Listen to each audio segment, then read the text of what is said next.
that the sun shines down its power to all the world and makes the wind blow strong as it will. I wonder hope gentle rains can fall upon the land, so lovely earth can stay lovely still.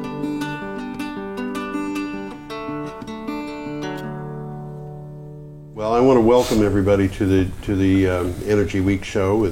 I'm George Harvey. This is Tom Fennell, and the show is Energy Week with George Harvey and Tom Fennell. And we have two guests, one of whom is I've forgotten already. That's okay. I'm Jake Saper. Jake Saper and Thomas Hand, and they're going to talk about heat pumps. They have an interesting challenge for the Brattleboro area. How big is the area? It's Brattleboro and the surrounding towns. Okay. In Vermont specifically. Okay. Okay. So anyway, we're going to go straight into the news. This is news that I've picked up from my blog. And by the way, I should apologize for the fact that we only have one camera today, so we're not going to go through the fancy footwork that Tom usually goes through. And I'm having trouble figuring out how I'm going to get anything up on the screen. Well, we won't be able to do it the normal way. It won't happen. But you might be able to see it back behind me here. Yes, and hopefully we're going to be able to get images edited in at the appropriate times. But to get back to the news, starting with Friday the 4th of July, Aston Martin recently announced a partnership with Hanergy and Global Solar Power and Applications Group that will fit solar panels onto the roofs of Vantage GTE Racing in the World Endurance Championship. This is from Smart Meters.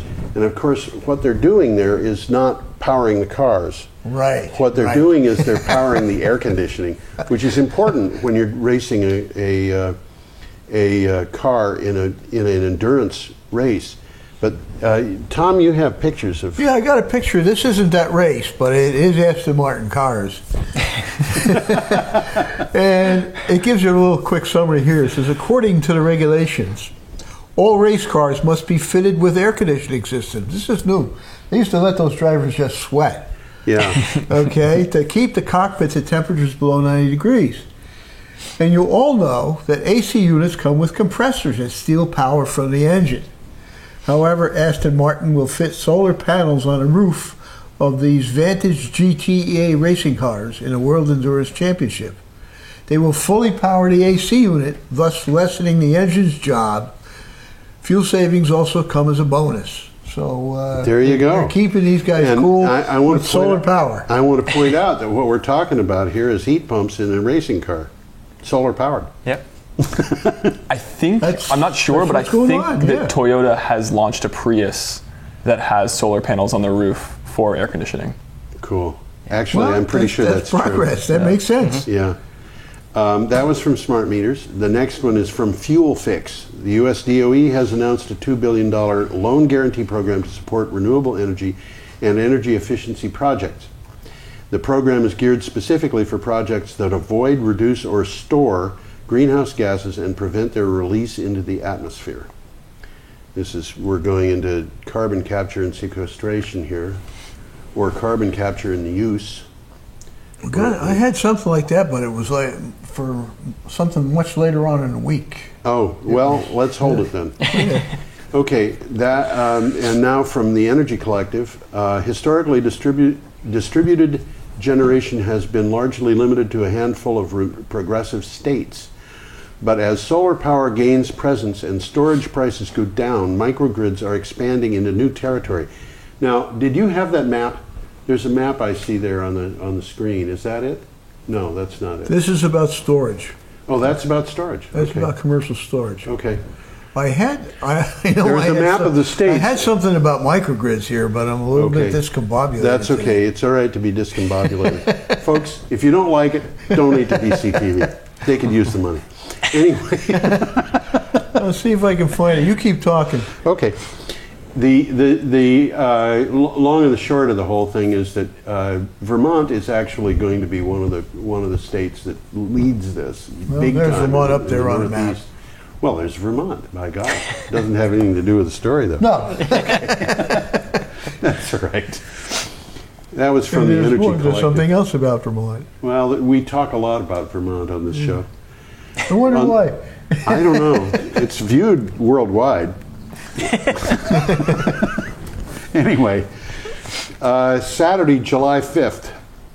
Whether it's in reaction to international trade conflicts, booming local demand for solar, or the firm belief that solar PV will soon be a dominant player in the energy market, recent company announcements highlight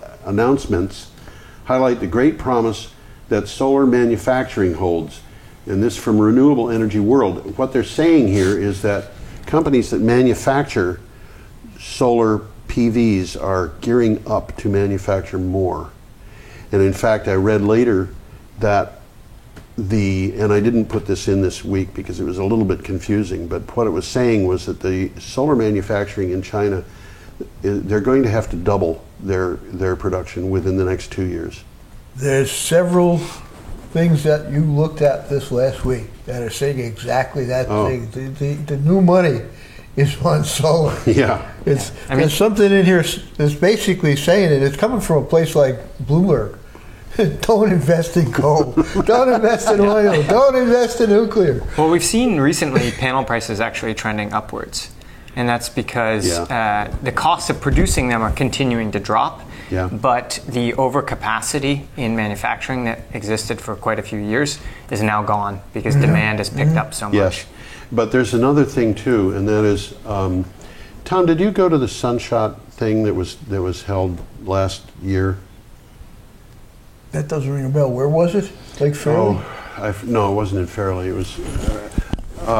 It was a thing that the DOE was doing. No, I didn't go to it. Okay, and what they were saying basically is they want to see the price of solar panels installed at below $1 a watt by 2020, and they think they may be able to get there. I've seen estimates that said that they thought it would be $1.50, but still that's far below what the current price is. So, and the way they're going to do this is not by seeing the panel prices reduced, but by seeing what they call the soft costs reduced. And those soft costs, I was just amazed at how much they are. They're the costs associated with permitting and with customer acquisition and so forth. So a lot of this is just advertising and stuff. Yeah. But I don't think people should be scared by the fact that solar PV prices are going up. You're right, though. They're going up a very small amount, but the total cost of the installation, as you say, is continuing to drop. Yeah. And we have seen, we have a friend from Stanford that is working on a PV project in Chile, and they're targeting $1.70 a watt installed this year. Yeah, I've seen prices like that, and also in Nigeria. I think it was $1.90, $1.80, something like that a watt installed. Well, these are market adjustments. I mean, they're going to go up and down a little bit. It's going to take quite a while before it really stabilizes. Well, I think it probably will never stabilize in that the technology keeps getting better. Yeah. It's going to keep dropping, Yeah. We've seen that over the course of history. It can't drop forever. It just can't. Yes, it can. Just a very small prices go negative sometimes. Once in a while, yeah. Yeah. And you know that this, what's his name, Jeremy Rifkin, was saying that, this collaborative commons thing, he thinks that a lot of these things are going to wind up being giveaways. So... Gift economy. The collaborative commons is what he's talking about. Anyway, we have to keep going, otherwise we'll never get to the things these guys want to talk about. From Clean Technica, over the past month, Hawaii, Rhode Island, and Vermont have all established climate adaptation laws or created long-term plans to tackle the increasing impacts of climate change. And as I read that, I think that's right up here at the top. Do you? Okay. What am I doing here? All right. Anyway, Vermont is one of the states Vermont is really kind of leading the way in some respects. In many respects. Not all. It's behind other states in a bunch of ways also. This is the one I had about climate change, the high cost of climate change inaction. Yeah. And it's reporting on 2 new studies, both addressing this thing here, saying, hey, look, Climate change is going to cost an awful lot of money. Don't do it. And you know, this is something else which we will get to later on today, but the cost of dealing with climate change is something that they're really looking into now. And that's kind of interesting to see. Anyway, next, from the Barrie Montpelier Times-Argus, Vermont Yankee Nuclear Power Plant will be allowed to continue discharging millions of gallons of heated water into the Connecticut River until the plant shuts down later this year. I'm taking later this year as December 31st. Can't get any later than that. I think you're 11:59. That's right. 59. Yeah, right. Despite Energy relying on, quote, flawed science, end quote, a draft state permit stated. And I think it's interesting that the state permit draft would refer to this as flawed science. What can you say? I don't know.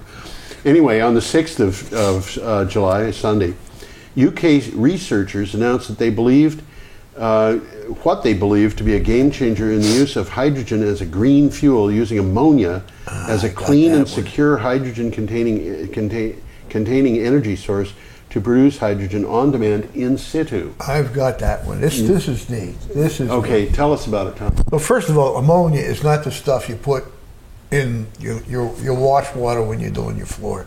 Yeah, that's right. That, by the way, is ammonium hydroxide. But go ahead. Very small amount of ammonium hydroxide, a large amount of water. Yeah, right. But this ammonia stuff is it's been neglected. It's been around for years. We use it commercially. We use it for refrigeration. We use it for lots of things. We use it for lots of things, but the average person doesn't use it at all. And what they're finding out here is through processes like electrolysis, it's much more efficient at storing hydrogen than water is. And you can't store hydrogen very long in anything. You put it in a steel container, 3-4 days later it's gone. The hydrogen molecule is so small it escapes through the little holes between the steel molecules. Let me see if I can get a couple of words Hydrogen here. is such lovely stuff, and ammonia is too.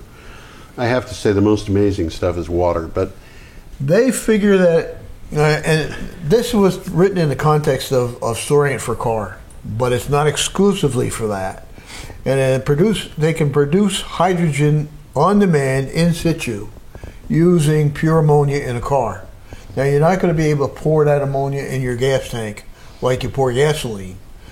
You're going to have to pressurize it, just like they pressurize natural gas. You get commercial natural gas. There's a bus right here in town runs on pressurized natural gas. I mean, you don't pour it in through a gas tank, you pressurize. It's going to be the same darn thing.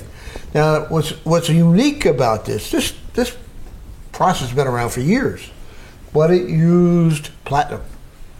It used expensive catalysts, platinum probably being the most expensive. to extract from the hydrogen from the ammonia. From the ammonia. Now, and these guys have discovered some cheap to extremely cheap catalysts.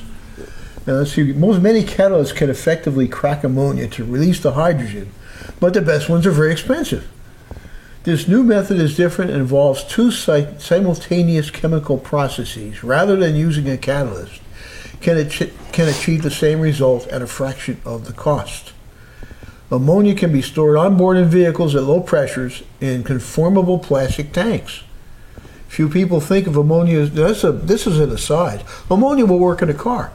Few people think of ammonia as a fuel, but we believe that it is the natural alternative to fossil fuels. And you know, the interesting thing about that is the emissions that the ammonia produces. It's water. It's all you have is nitrogen and water. So the ammonia is really the storage mechanism.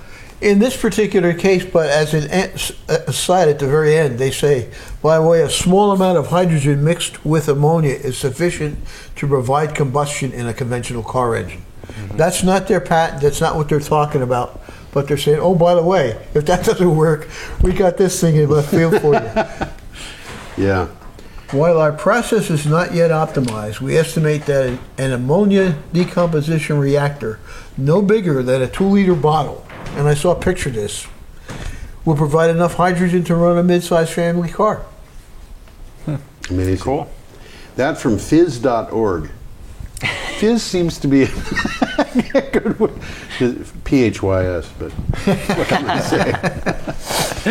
All right, next item from Clean Technica. In Australia, a combination of low demand and strong output from Queensland's 1.1 gigawatt of rooftop solar helped send the state's electric prices into negative territory on Wednesday in the middle of the day when demand was highest and when prices are usually highest, but they went negative in the middle of the day. I saw that when it's running along like this, over, boom. Boom. Yeah, and it came right back up yeah, again. and you know, it's funny because I've seen that happen in the prices of electric power in Germany. And in the Midwest, I've seen prices go as low as negative $100. And in Australia, I've seen prices go as high as $11,000 per megawatt hour, if you can imagine that. I can't. Texas is hit in the 9,000 range. Really? Really? And this is because some big plant goes offline suddenly. And yep. you know, people who are talking about solar and wind being intermittent ought to pay attention to that one, because when a wind turbine stops functioning, you know, it's one of many wind turbines that are all probably stopping functioning at the same time, but over a broad geographic area. The wind is always blowing someplace. And solar has this beautiful kind of habit of just coming on in the daytime when demand is high. So anyway, that was from Clean Technica. The next one is from Electric Light and Power. The American Council on Renewable Energy released the results of its business leaders' opinion polling.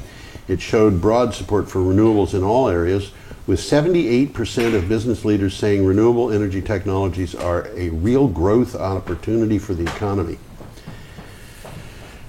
On Monday, the 7th of July, Australia is expected to spend some $55 billion on new electric generation over the next decade and a half, but 2/3 of this will come in the form of solar technology. We're talking about solar a lot. Well, in Australia, the people are going for solar. Yeah. It's just the politicians that are shooting Yeah, it down. and that's turning into a comedy. Nearly half of this will be in rooftop solar. That is to say, nearly half of the new electric generating capacity they expect to be rooftop solar. Privately owned. Right, and this is coming from Bloomberg New Energy Finance forecast, although the article was in Econet Daily. Energy Collective provided us with this next one. After examining the public available compliance records of more than 41,000 wells in northeastern Pennsylvania, a Cornell-led set of researchers reported that 40% of the oil and gas wells in parts of the Marcellus Shale region will probably leak methane into the atmosphere. 4 out of 10 frac wells, same percentage. Yeah. In Pennsylvania are projected to fail. Yeah. And if you look closely at that picture, you can see that big pipe is in liquid, which is water. It's water, yeah. And it's got bubbles coming up, and those bubbles are methane, which happens to be, aside from the fact that it's very flammable, it's also a global greenhouse warming gas, which is, depending upon the scientist you're talking to, anywhere from 20 to 40 or 50 times as powerful as carbon dioxide. This one says it traps 86 times as much heat as CO2 over a 20-year period. So you got to set the criteria there. Yeah. Over a 20-year period. It's over the number of years. Yeah. Yeah. It has a shorter life, but it's much more potent when it's live. We actually have a friend from Stanford that has a startup intended to prevent leakage from fracked wells. Really? So specifically, there's a shocking lack of regulation around how wells get drilled. Yes. I was very surprised to learn that there's almost none. There's almost none at the federal level, and it's state by state, and even at the state levels, there's very little. And there's also a lack of regulation about what they push down the pipes. Right, the fracking fluids. They won't let you know anyhow. Well, so our friend's startup, this guy Jory Calkins, his startup is intended to create sort of an independent ratings mechanism wherein a drilling company can have their well rated to determine what the likelihood of its leakage will be, what kind of stuff they're putting down there, what are the chemicals, what's hazardous, what's not, and actually get a score from 0 to 100. So they can go to the public, to the regulators, and say, this is a good well or this is a bad well. Yeah. The problem with fracking, in my opinion, is not that it's fundamentally bad, it's that it's not regulated. It's that we don't know how bad it is or is not. Yeah. Yeah, there's very little data out there to know. Although there are some regulations that have been proposed. For example, we read a couple of weeks ago about a law that was proposed in North Carolina that would make it a felony to report to publicly what was being pushed down the wells. So that would be the opposite. That's the opposite of what we're describing. Yeah. That's right. You know, It's one a of the sort of things regulation. that's going on here nobody's talking about. This stuff is costing these companies money. Yes, it is. It's something they could sell. Yeah. The methane. The methane, yeah. I forget which play it was, but I was reading about the percentage of the methane that was lost, and in this case, it was not necessarily lost into the atmosphere; it was flared, but it was like 36% of what came out of the ground. The next item comes from Vice News, and it's VICE all in caps. I don't know if it's supposed to be pronounced Vice. I suppose it is. And it's an opinion piece with the title, "Give It Up, Skeptics, America is no longer debating climate change." This week, the Heartland Institute is holding a conference on climate change in Las Vegas. Want to go to Las Vegas? Not They're this time running of out year. of water. Yeah, maybe in the winter. Which they've dubbed, quote, the biggest gathering of global warming skeptics in the world, end quote. I got I don't this think one up. Las Vegas is going to make a lot of money on them. I don't think so. I got it up on Small event. on the got it up on the screen here. The ABC News poll. What's that? Give it up, America. Oh, America is no longer debating. Give it up, skeptics. America is no longer debating climate change. yeah. 70% of Americans, only 70, accept climate change is real, and perhaps more importantly, want their leaders to combat it. This includes a majority of Republicans. Many of the Americans with whom I speak want to combat climate change because they view it as a moral obligation. They want to protect generations to come. Yeah. Isn't that interesting? Yeah, well, if they knew what it was going to do to their pocketbooks, they might be more interested. Yeah. After decades of warnings, climate change is here and now and doing serious damage. It's leading to heat waves, droughts, sea level rises, floods, superstorms, and other types of destructive, costly, and deadly extreme weather events. In 2012 alone, extreme weather cost our country more than $140 billion. Taxpayers picked up nearly $100 billion of the cost of cleanup. And we've identified the number one culprit, carbon pollution from the burning of fossil fuels. Well, that, I think, will take us into our next thing, which appeared on the 8th of July, Tuesday. And this is also an opinion piece. It's called "Solar Has Won. Even if coal were free to burn, power stations couldn't compete." That's the title. As early as 2018, solar could be economically viable to power big cities. By 2040, over half of all electricity Here we go. may be generated in the same place it's used. Centralized coal-fired power is over. This is in The Guardian. I got it. And this was really one of a couple of articles that came up this week that was really kind of stunning, because what this person was talking about was that the cost of solar power is dropping below the cost of transmission maintenance. And so it's cheaper to have solar power generated in situ than it is to bring the power in from a big centralized plant. And one of the things that was left out of this article that I thought was really interesting is that the article did not reference the fact that when a solar installation, regardless of whether it's a rooftop installation or a solar farm that belongs to a business, is paid off, the marginal cost of producing electricity approaches zero. Yeah. And when that happens, it's going to be devastating. When it happens in large... This is going to happen in a lot of places at It's once. going to happen in a lot of places, and it's going to get bigger and bigger, and people are going to be in a position where you know, the power is in some cases going to be given away, I think. Well, what's interesting is from the day you turn it on, the marginal cost is zero. You're right. That's true. Although you do have the payoff cost. Yeah, you need to pay it off, so you can't sell it for nothing. Yes. But what it means from a competitive standpoint, when you're going head to head with a coal or natural gas plant, you can always beat them. Well, they got to pay for the plant too. Once it's been built, Yeah. you will always beat them. Because they have to pay for the fuel. They have to They buy have the to fuel. pay for the fuel, and Yeah. they have to pay for maintenance on big machines that have moving parts and Yeah. stuff like that. Yeah, Yeah. absolutely. It's really a very interesting thing, and we'll get into that some more. That was in the Guardian, and they illustrated this with stuff that was going on in Australia, where it's more obvious because the cost of transmission in Australia involves many small communities that are widely separated. So you've got long transmission lines, and you know, every time a kangaroo tries to jump over a transmission line and fails, you've got a problem.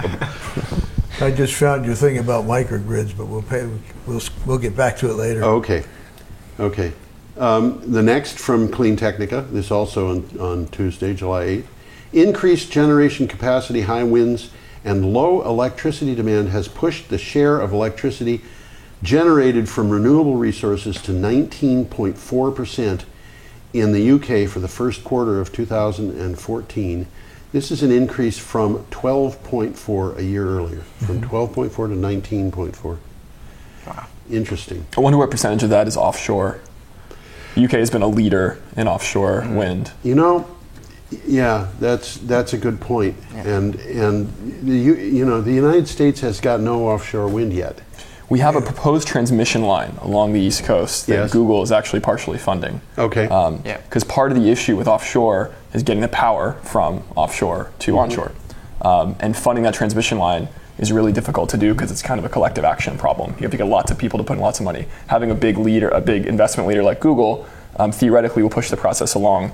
But you still face, ironically, you're still facing NIMBY issues, meaning homes that have views of the coast Yes. are complaining about that obstructing their Right, view. like William Cole, who has a house on Nantucket, as I recall, and put millions of dollars in to try to prevent Cape Wind from coming up because he could see it. It was only 12 miles away. Right. Well, from the point of generation to the point where it's reaching land, you can't see. It's undersea cables. Correct. Yep. Yeah, It's seeing the turbines in the distance that bothers these yeah, people. and at 12 Yeah, miles yeah. away, he's going to see those about one day out of 4. And they're tiny when you can see them. And they're tiny when you can see them. You're not going to see the blades going around unless the conditions are really, really strange. I used to live on a mountaintop, and I could see things that were an inconceivable different distance. I was in New Hampshire. I could see a mountain in Connecticut, and Do you just have great vision? Or was it- no, it was you're looking down the Connecticut River Valley, Yeah. and it happened that there was a gap off to the side, and there was a mountain in Connecticut that was just, and maybe one day out of 10 you could see this thing in the distance, but there are kind of extraordinary atmospheric conditions that come up, but at the distances that we're talking about, this is like seeing, sitting in your living room and seeing a thimble and a needle on your windowsill and objecting to the needle. They would look so tiny from that distance, even though they could be extremely tall. Well, you can see Searsburg from Marlborough. There's a Yes. spot on Route 9 in Marlborough where you can see Yeah. Searsburg turbines, Yeah. which aren't the largest turbines Right. being made. But they're, I think, 8 miles away, and they're tiny. Yeah. Yeah. They're way off in the distance. And on the top of slightest mountain. haze will remove them from You're not going to vision see them all if at there's all. anything Yeah. other than a clear atmosphere. Yeah. I also think they're kind of cool looking. I They do are, I too. think so A lot too. of people Like the do. look. Okay, the next item, also from Clean Technica, one thing might get lost in the headlines on renewable power is the fact that coal power is increasing too. It was the world's fastest growing fossil fuel last year, according to the British Petroleum Annual Energy Review. And this is something that a lot of people in the United States don't understand. We see coal as being edged out by natural gas, but fracking has brought a lot of natural gas to this country. Correct. And I'm not particularly optimistic about the future of fracking because I don't think the numbers really show it succeeding long term. But well, what seems to be happening is the projections are way off. Yeah, They're we've seen that. The reality is way less. We've seen than that. projected. That one in Southern California. Oh yeah, 96% off. Yeah, the Monterey Shale. Monterey Shale, yeah. When they decided over the course of 1 year that it was only 4% as big as they thought it was. Yeah, I think the issue there is that the assumptions initially made were that the subsurface geology was similar to shales in Texas. Mm-hmm. And the fact of the matter is they weren't. And so there you go. it was So they're pushing all uneconomic. this pressure down there, and instead of pressing the gas, sending the gas up where they want it, they're sending it off somewhere else. Yeah, it just doesn't work. They Yeah, need it's not they working. need different technology, Yeah, different drilling yeah. techniques. Yep. And now we're getting into the week's exciting stuff, I think. Wednesday, July 9th, a report called Pathways to Deep Carbonization was released by the United Nations, or for the United Nations. I wasn't really clear on Yeah, I got that guy. which that was.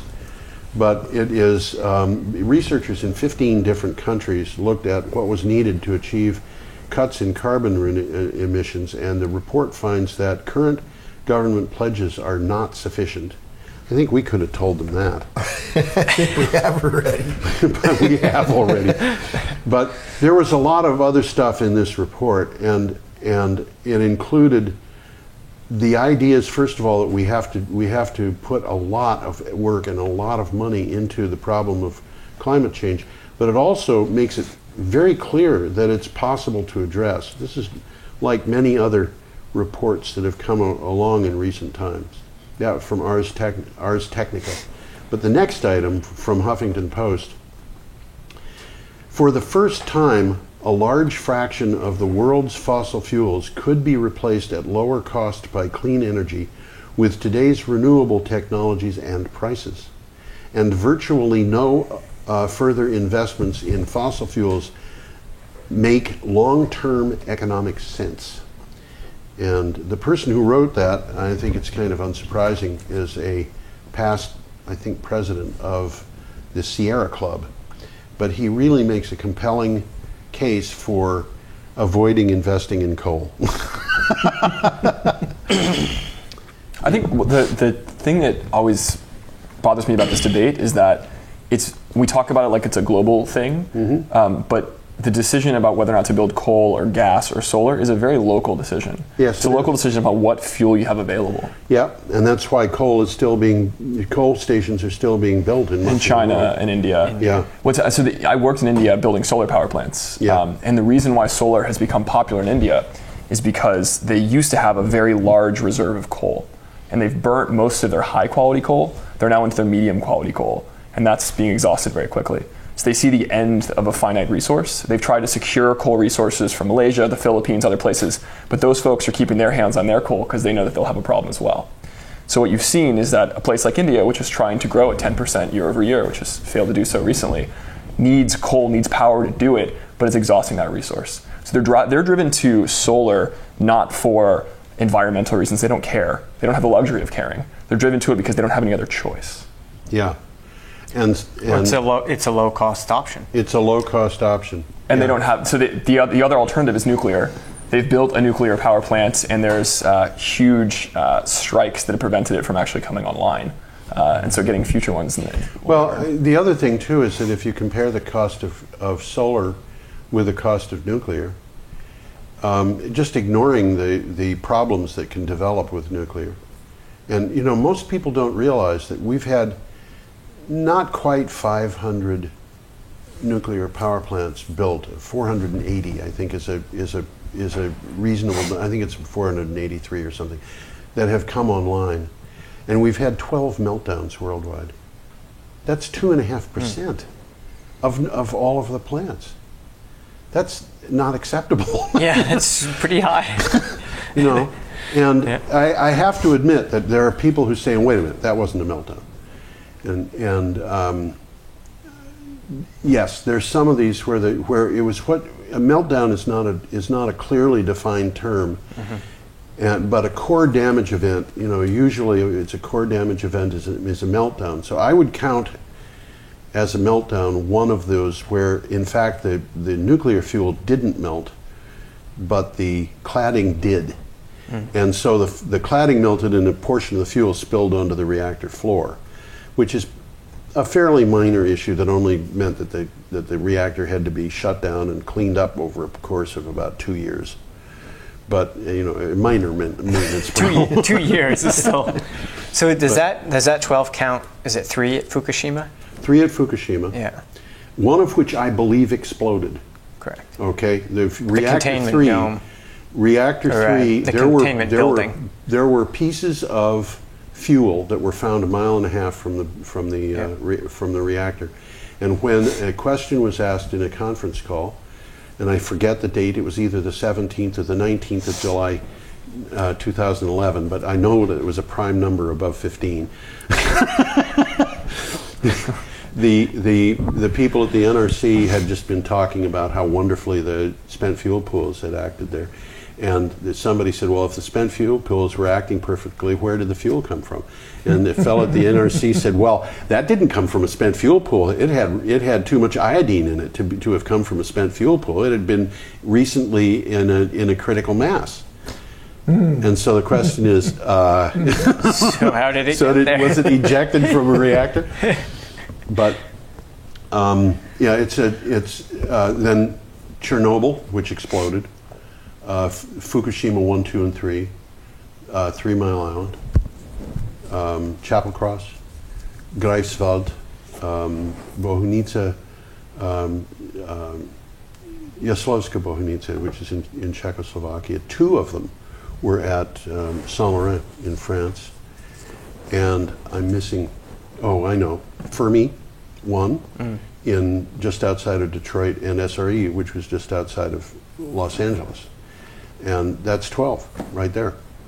And one of them, the cladding came apart, but the fuel itself didn't actually melt. But the rest of those, there was all melted fuel in all of those. And it happens that only a small number, only a third of them wound up being disasters. But,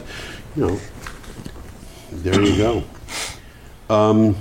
But to move on, let's see. That was from Huffington Post, the one about the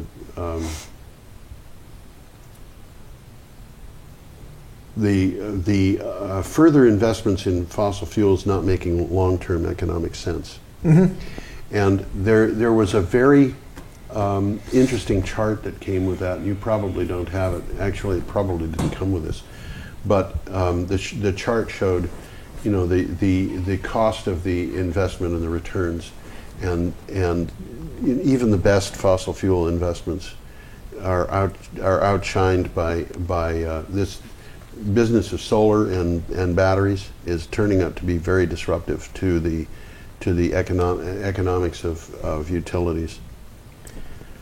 Some of them are moving along with the flow, and some of them are not. That's right. Digging their heels into the ground. I looked at the companies that had signed on as corporate network partners of Ceres.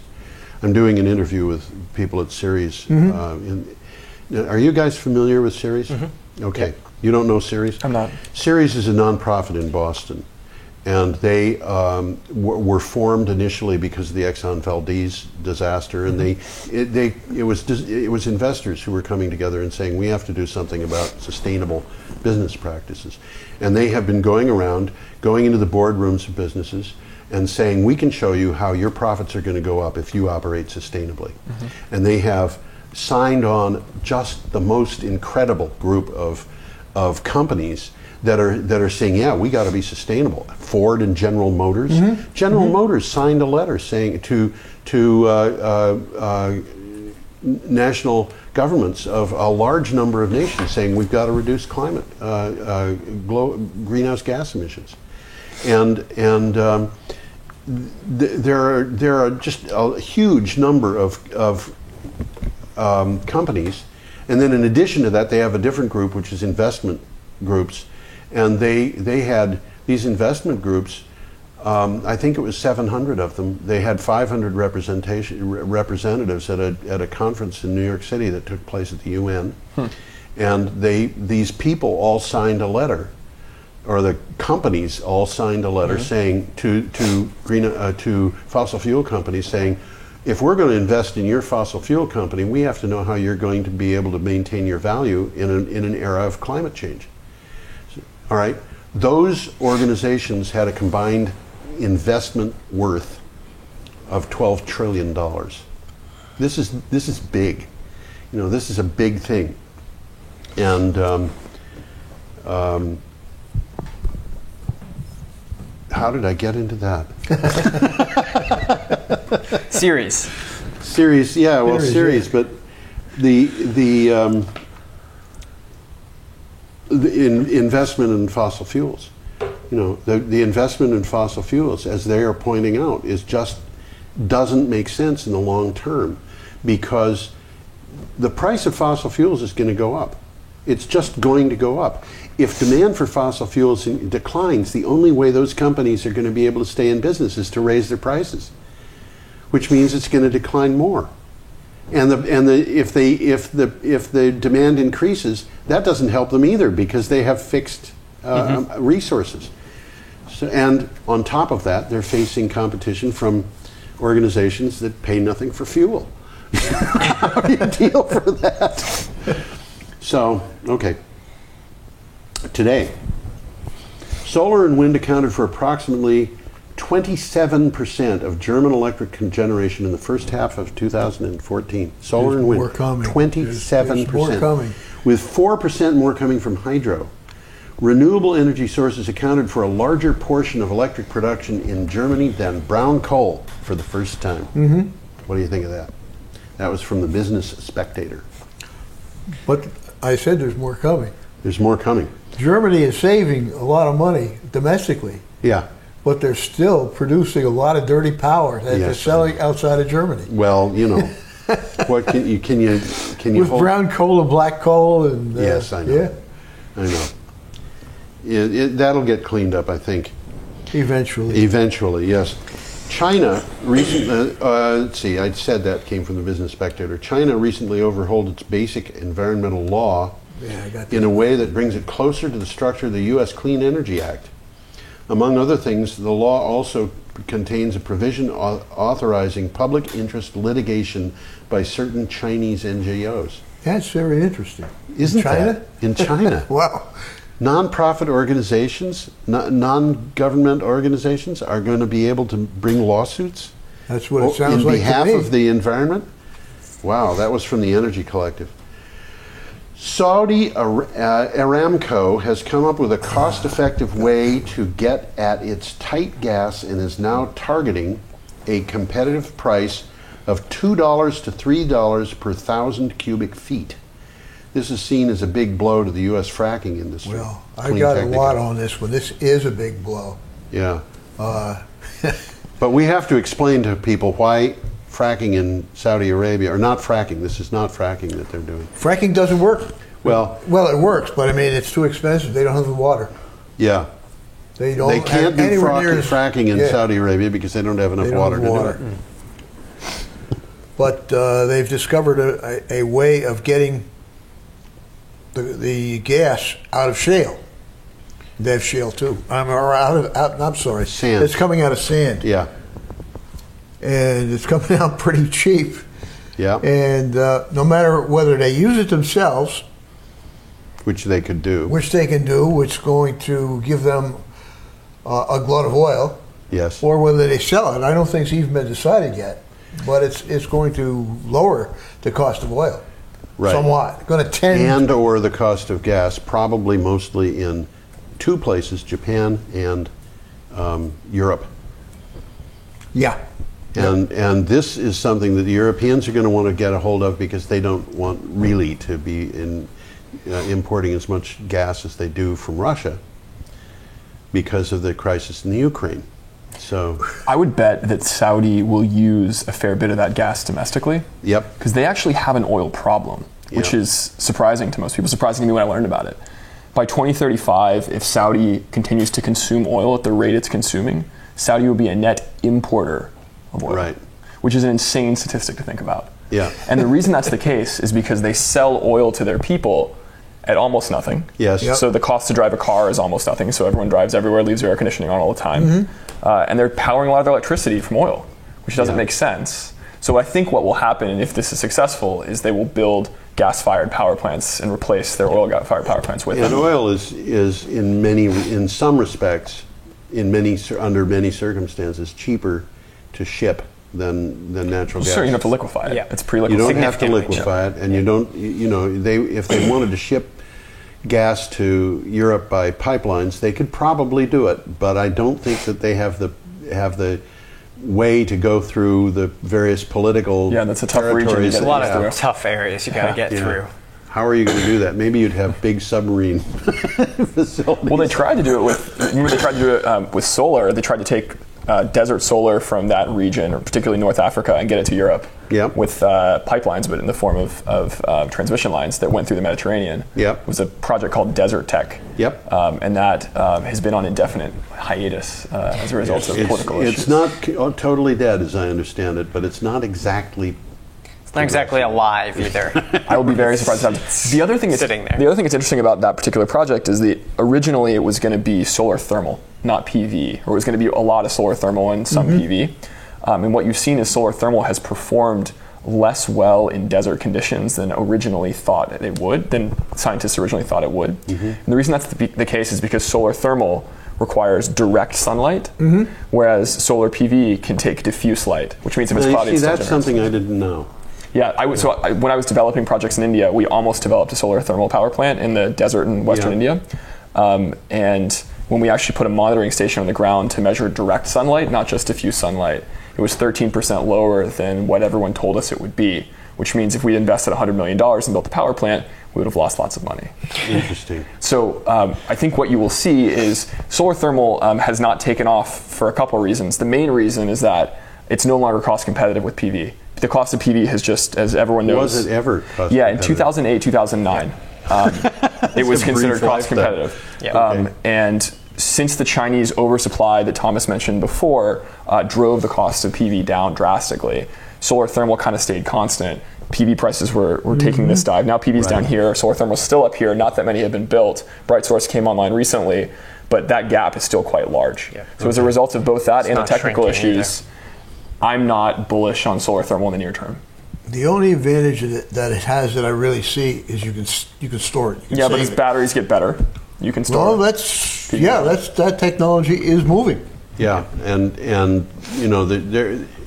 the whole thing about storage is something that I could comment on. Maybe I should. Why not? Seems like the venue. Right. It's your show. People think about wind and solar being intermittent, and this means that you have to store the power, and there's all kinds of technical issues and so forth. And they should be thinking about that a different way. The whole thought process on that should be different. It shouldn't be a question about does it run or does it not run, because solar comes on during the daytime when the demand is high. Wind is strongest at night. Solar is strongest in the summer. Wind is strongest in the winter. They complement each other very beautifully. And of course, if you've got wind farms all over the place, the wind just doesn't stop blowing everywhere simultaneously. Now, there is no such thing as a power source that isn't intermittent. A nuclear power plant is going to have the highest capacity factor of any power source that we have right now at 90%. Every 18 months or 2 years, that plant has to shut off for a month or two to refuel. And that, if you think about that, is a problem in terms of intermittency. But if you look at Vermont Yankee, when that plant was being built, there was another plant being built 20 miles down the river. And that plant that was being built down the river, the Northfield Mountain plant, pumped water from the Connecticut River up to a reservoir at the top of a mountain. during the night when power prices were cheap, and then during the day when the power prices are high, they take it back down using the same turbines to extract power from it. The reason why they built it was because Vermont Yankee had to run all night in order to meet the next day's expected demand. Yeah. Now, if you look at the actual output of solar and wind, and you look at the actual output of nuclear, you discover that if you think about this not in terms of intermittency, which is a false thing because nuclear is intermittent, if you look at it in terms of what is the best match to grid demand, you can get a better match out of solar and wind and a few other things than you can out of nuclear or coal or natural gas. So the whole thing is basically a false bogeyman, that people just call up. I don't quite agree with that. Well, you're allowed to forgive me to push back a bit. I think that the intermittency, you're defining intermittency to mean it turns off sometimes. And you're saying with nuclear it turns off for long periods of time every couple of years. It's definitely true that no power source never turns off. Yeah. However, the challenge with solar and wind with intermittency is the predictability in a very short period. Absolutely. In grid management. Absolutely. It's a solvable problem, but it is a problem. It is a solvable problem, and we've seen the virtual power plant coming along as a solution to that.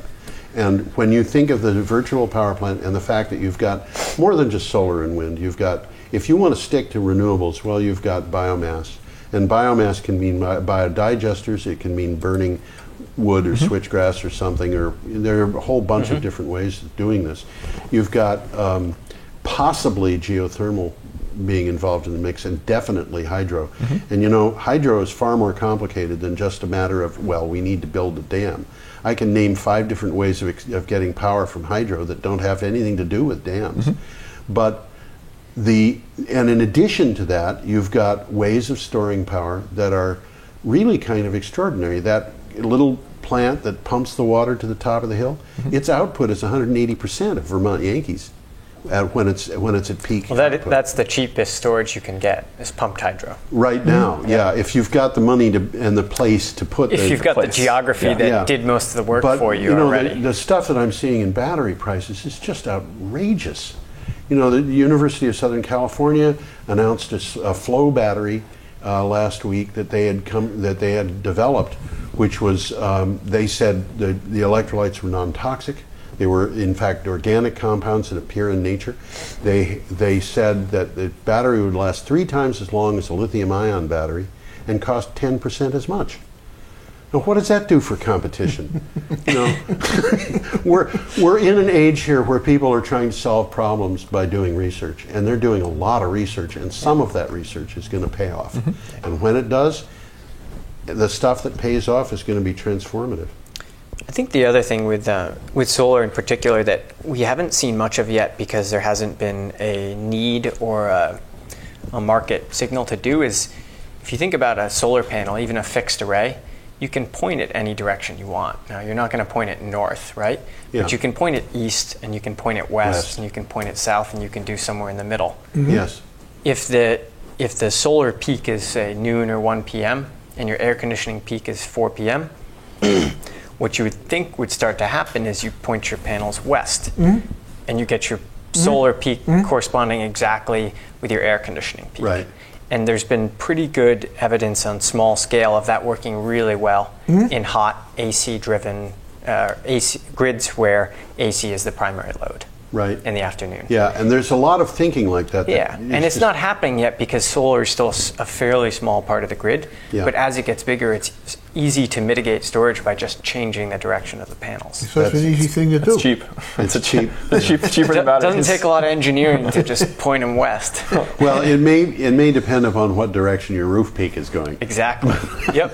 But, now we've got a couple more items to go through, and we've only got a couple minutes to do it.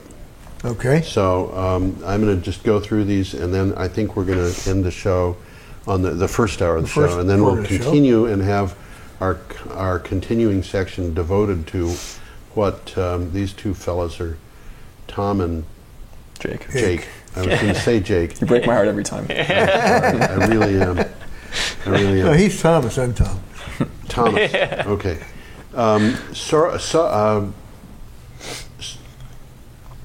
I read this, Saudi Aramco, Saudi Aramco, yeah. We just talked $2 about to $3 per thousand cubic feet, I Yep. thought. So there's one item left, so we can spend 2 minutes on it. The Abbott government's bid to repeal Australia's carbon tax has again been defeated in the Senate. that. Yeah. Wow, what a thing. And it's still widely expected that the Senate will pass it depending on how negotiations progress. But negotiations are not Abbott's strong point.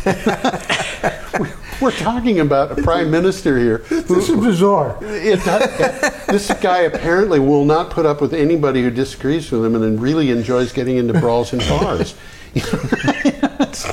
It's bizarre. But the thing that they did, the coalition did, was that they promised the party called PUP. Do you guys know about this? No. There's Can't a say guy I'm named Clive familiar. Palmer who's very wealthy and got all his money from mining. And you'd think that he would say, renewables, get rid of it. But in fact, he said, I'll back ending the renewable energy target, but only if the savings go to the customers.